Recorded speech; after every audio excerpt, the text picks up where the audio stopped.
안녕하십니까, 피어더블입니다. 이번에 소개해드릴 내용은 글로벌 1등 운용사인 블랙락의 어떤 전략을 통해서 현재 시장 상황을 짚어보고자 합니다. 그러면 왜 이제 이 블랙락을 통해서 말씀드리고자 하냐면, 이 블랙락이 글로벌리 한 5조에서 한 6조 원, 한 6조 원이 좀 안 되는 자산 배분 전략 ETF를 소유하고 있고요. 그들 브랜드가 iShares 유명하기 때문에 대부분 아실 거라고 생각을 하고 있고요. 그러니까 이것들을 보시게 되면 코어 어그레시브 같은 경우가 제일 공격적으로 자산 배분을 하는 형태인데요. 그러니까 주식하고 채권을 놓고 봤을 때 이 친구가 들고 있는 채권의 비율이 20%고요. 그리고 코어 컨서버티브 같은 경우가 가장 채권을 많이 들고 있는 약 70%의 채권을 들고 있는 부분이고, 그리고 그로스 알로케이션이 약 보시는 것처럼 40% 정도의 채권을 들고 있습니다. 그러니까 나머지 부분이 주식이라고 생각하시면 됩니다.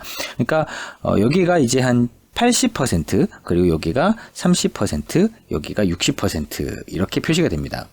그러면 여기서 전통적인 자산 배분의 어떤 방식 자체가 한 6대4 정도로 하고 있는 이제 코어 그로스 알로케이션 전략이 보통 많이 쓰고 있는 자산 배분 전략입니다. 한국에서 이런 것들을 많이 이제 벤치마크 해서 쓰고 있는 전략이 대부분 이렇게 많이들 하고 있고요. 그러다 보니까 사실 이제 최근에 이런 부분에 관련돼 가지고 이제 사실 논란이 있기는 한데, 이 전략의 어떤 본질적인 부분은 한 60% 정도 리스크를 테이킹을 하고 40% 정도 채권을 사서 어느 정도 리스크를 방어를 한 다음에 그러니까 한 20% 정도 채권을 넘어서는 비중 정도를 위험자산에 투자를 해서 수익을 내겠다, 이런 이제 전통적인 방식의 어떤 취지를 택하고 있고요. 그런데 이제 저희가 이제 말씀드렸던 게 사실 이게 약간 정상적이지 않거나 전통적이지 않다라고 이제 느끼실 수 있는 부분이, 저희가 작년 4분기 연말 때쯤에 그리고 2022년을 전망하는 그 프레젠테이션에서, 그러니까 키체인지 그 영상을 보시면 됩니다. 키체인지에서 저희가 뭐라고 말씀드렸냐면, 아마 2022년은 해외 주식을 통해서 돈을 벌 수는 있겠지만 그게 2021년이나 2020년에 봤던 것처럼 그렇게 수월하게 돈을 벌기는 좀 어려운 해인 것 같습니다 라고 말씀드렸고, 전통적인 자산 배분이 실패할 가능성이 상당히 높습니다. 왜냐하면 이게 abnormal, 그러니까 비정상적인, 그러니까 사실은 사람들이 뉴노멀이라고 많이 불렀죠. 그러니까 저금리 저성장, 이런 부분이 끝나고 금리가 올라가면서 어느 정도 어떤 성장, 그러니까 여기서 성장이라는 것은 이제 명목 성장을 기준으로 보게 되면 인플레이션이 올라간다는 의미인데요. 이제 그 인플레이션이 올라갔을 때 금리가 올라오는 부분 때문에 노말로 돌아가고 있는, 일반적으로 이제 경제는 어느 정도 인플레이션이 올라오고 거기에 따른 화폐적 환상을 통해서 사람들이 이제 그 근로 욕구를 느끼게 되고, 근로 욕구를 하다 보면은 임금이 또 올라가서 또 소비력도 높아지고, 이런 이제 선순환의 경제를 말하는데, 그동안은 거꾸로 오고 있었습니다. 이게 사실 리만 사태 이후에 광폭의 이런 이제 역작용이 발생한 셈인데요. 지금 6대4로 지금 하고 있는 이 전통적인 자산 배분이 실패할 거라고 저희가 조심스럽게 말씀드렸던 가장 큰 이유가, 이게 경제가 이 지난 한 10년, 12년 동안, 물론 이제 10년 사이클에다가 2년 정도 코로나가 있었다고 생각하시게 되면, 그 사이 동안에 저희가 거꾸로 왔다, 그래서 다시 정상으로 돌아간다, 뉴노멀의 뉴노멀이니까 사실 노멀 형태로 가고 있다라고 볼 수 있는 부분인데, 그 구간 속에서 이 블랙락 자산 배분 전략의 어떤 성과의 리뷰를 해 보시게 되면은, 아마 올해와 그 최소한 최근 이제 벌어지고 있는 이 일련의 현상들을 이해하실 수 있게 되고, 실질적으로 그 사이에서 어떻게 행동해야 되는지, 어떤 전략을 써야 되는지 아마 힌트가 되실 것 같아서 저희가 이 프레젠테이션을 지금 준비를 했습니다. 보시는 것처럼 이렇게 파란 색깔로 표시됐고, 이렇게 회색깔로 표시되어 있는 부분이 미국 10년물 국채 금리입니다. 왜 이거를 표시를 했냐면, 보시는 것처럼 역으로 저희가 표시를 했습니다. 즉 여기서 이렇게 올라가야 금리가 올라간다고 보시면 되겠습니다. 왜 이렇게 표시했냐면은, 금리가 올라간다는 말은 유동성이 빠진다는 이야기고요. 즉 금리가 올라가게 되면 아무래도 시장에서 금리가 올라감에 따라서 유동성 공급 자체가 좀 타이트해진다는 의미인데, 자본시장에서 그런 얘기를 이제 유행처럼 많이 하고 있죠. 만약에 물이 빠지게 되면 누가 빨가벗고 있었는지 확인할 수 있게 된다. 즉 실질적으로 유동성이 사라졌을 때 진짜 투자의 실력이 드러난다, 그런 의미가 될 텐데, 그럼 한번 보시겠습니다. 가장 공격적으로 투자하고 있는 전통적인 자산 배분보다는 좀 더 공격적으로 투자하고 있는 색깔이 회색이고요. 회색 라인이고, 보시면, 그리고 가장 보수적으로 투자하고 있는 게 이게 파란색 라인입니다. 보시게 되면 이렇게 되고 있죠. 이게 흥미로운 부분인데요. 보면 거의 이제 1년간의 수익이 거의 0에 수렴하고 있습니다. 연초 대비해서 보니까 이 컨서버티브, 즉 저희가 AOK라고 부르는 이 펀드 자체가 연초에 대비해서 마이너스 한 2.5%, 2.6% 정도 손실이 났더라고요. 1월 20일 기준으로.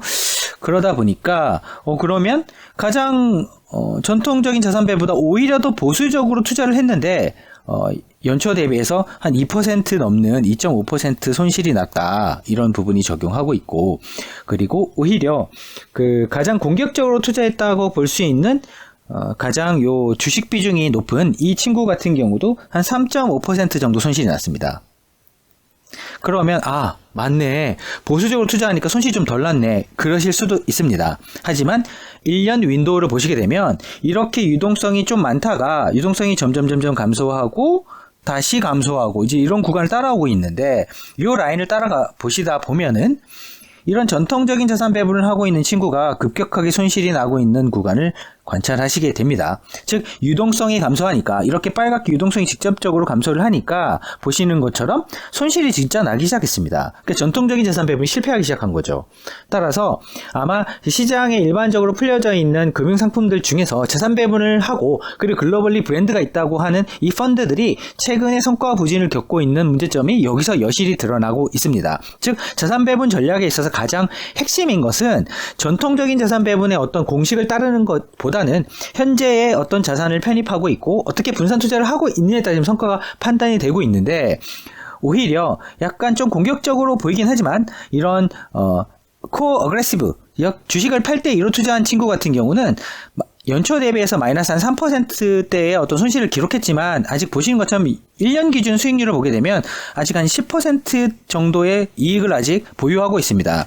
따라서 실질적으로 1년 동안의 수익을 따져보게 되면 현재는 마이너스 3.5, 마이너스 2.5 손실이 났다라고 볼 수 있지만, 실질적으로 결과적으로 봤을 때는 10%, 한 5%, 0% 이런 정도로 아직 그 이익이 여력이 남아 있습니다. 실제 이익을 냈던 거죠.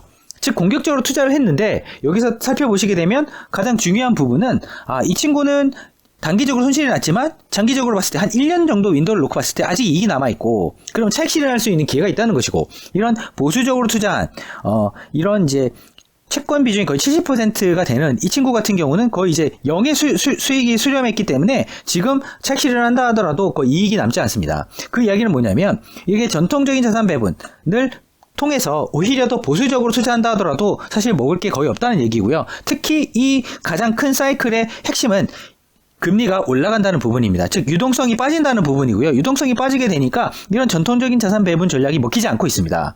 그 이야기는 향후에 지금 금리가 미국 10년물 기준으로 1.7%대인데요. 지금 한 2% 정도를 지금 보는 것이 맞는 것 같습니다. 올해 상반기 기준으로 보시게 되면. 왜냐하면 미국이 지금 상반기에 금리를 한 번 아니면 두 번 이상 올릴 가능성이 상당히 높아졌는데, 그렇다고 하면은 한 번 올리면 0.25%, 25bp죠. 그러니까 두 번 올리면 50bp입니다. 지금 1.7이기 때문에 여기서 0.5를 더하게 되면 한 2.2 정도 되는데, 그러면 유동성이 더 마르겠죠. 이 정도까지 떨어질 것입니다. 그러면 이 떨어지는 이 친구들의 속도를 보게 되면 이렇게 떨어질 거고, 이 친구도 더 떨어지겠죠, 분명히. 그렇다고 한다면 이렇게 자산 배분, 전통적인 방식을 통해서 6대4가 아니라 조금 더 공격적으로 8대2, 그리고 6대4가 아니라 조금 더 보수적으로 3대7, 이런 식으로 투자하는 전통적인 자산 배분 전략 자체가 이게 올해 그럼 성과를 낼 수 있는 어떤 그 부분에 있어서 담보될 수 있는 부분이냐, 분명히 퀘스천 마크가 가지게 된다. 즉 글로벌 1등하는 자산 운용사의 어떤 전통적인 방식을 통한 자산 배분 역시도 올해는 워킹하지 않을 수 있다. 그렇다면 어떻게 해야 되느냐, 그 부분 관련돼서는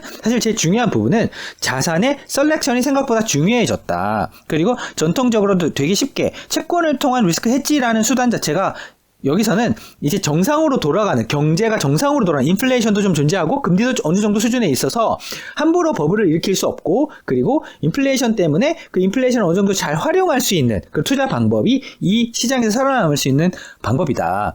그래서 저희가 블랙락의 어떤 전략을 통해서 실제 성과를 확인하면서 이런 부분을 통해서 2022년은 이런 글로벌 1등 운용사의 어떤 전략을 통해서도 확인이 되는 부분이 있다는 사실을 공유드리기 위해서 이 프레젠테이션을 준비를 했고요.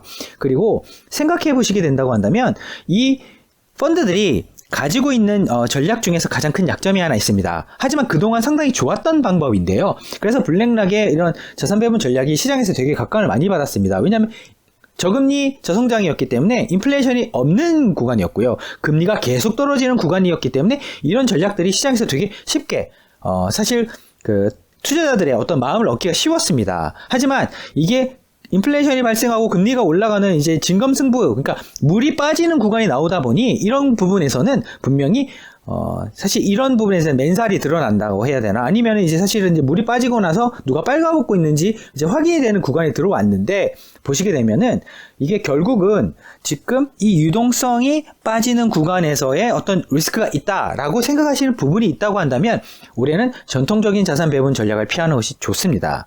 그리고 쉽게 채권을 통해서 이익을 내겠다, 이런 부분도 사실 조금 불편하실 수 있습니다. 말씀드렸던 것처럼 채권을 많이 투자해서 리스크를 해지를 하려고 들었더니 오히려 연간 수익률이 거의 0에 수렴했거든요.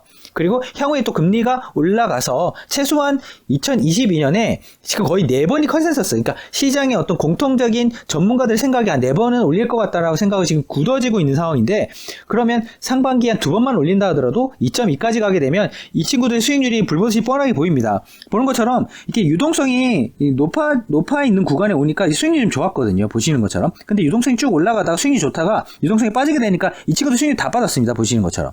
그러면 향후에도 지금 이렇게 금리가 올라간다, 즉 유동성이 떨어진다라는 부분을 분명히 염두에 두시고 포트폴리오 전략을 짜야지, 그렇지 않게 된다고 한다면 2022년 상당히 어려운 한 해가 되실 수 있을 것 같고요. 그리고 지금 미국 시장이 상당히 많이 올랐다가 그런 부분에서 조정이 나타나고 있는데, 그 부분에 어떤 실제 손실률, 그리고 저희가 생각하고 있는 그 손실률에 해당되는 그 분석에 대한 부분을 실질적으로 저희가 고민하고 있는 부분을 감안을 해서 구체적으로 한번 공유드리는 프레젠테이션 따로 한번 말씀을 드리도록 하겠습니다. 결론적으로 봤을 때 이런 그 글로벌 1등 운용사인 블랙락의 어떤 전략을 통해서, 자산 배분 전략을 통해서도 이미 이런 부분이 연초부터 확인되고 있기 때문에 그런 부분을 꼭 검토해서 투자하시는 데 참고하시면 좋겠습니다. 감사합니다.